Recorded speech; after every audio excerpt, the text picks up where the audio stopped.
Lakini leo hii tumekuja kwa ajili ya kuangalia kwamba tunahitaji informal sector wide transformed na not formalized, kwa sababu kulasimisha manake ni tukio la mwisho. Sisi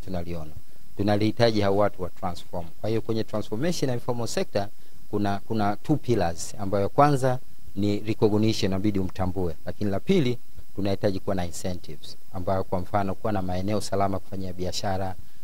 waweze kupata huduma za mitaji, waweze kupata huduma za maeneo salama kufanyia biashara, waweze kupata huduma za hifadhi jamii, yani social protection, waweze kupata mafunzo ambayo yanaulingana na shughuli zao, maisha ya technology sasa hivi ambayo inachukua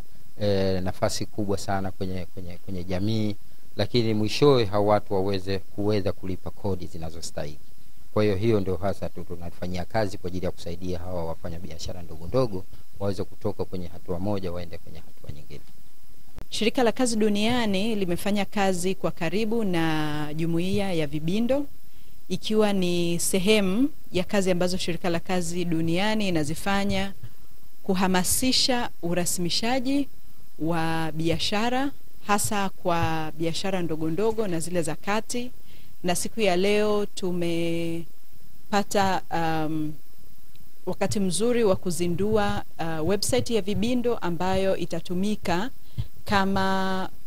portal ya kusaidia wafanyabiashara wadogo na wakati kujirasimisha, lakini pia itasaidia katika kupata taarifa za wanachama pamoja na taarifa zinazohusiana na fedha za wanachama wa Vibindo. Hii website lengo lake ni kuhakikisha kwamba wafanyabiashara wanatumia website hiyo kwa ajili ya kujisajili wenyewe. Taarifa zote za wafanyabiashara zinapatikana kupitia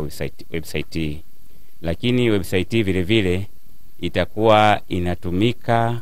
kuonyesha changamoto mbalimbali wanazopata wafanyabiashara mmoja au kikundi. Lakini pia website hii tumeambiwa itatumika kuwasaidia wafanyabiashara kuunganisha na taasisi nyingine zinazotoa huduma kama NIDA, NSSF kwa ajili ya mifuko ya hifadhi za jamii, lakini pia linki mbalimbali za wizara za serikali ambazo zinatangaza shughuli za biashara kama National Business Portal.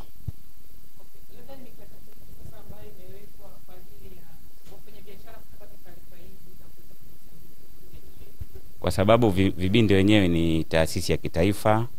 ambayo ina matawi karibu nchi zote, mikoa yote, lakini pia ina matawi wilaya zote,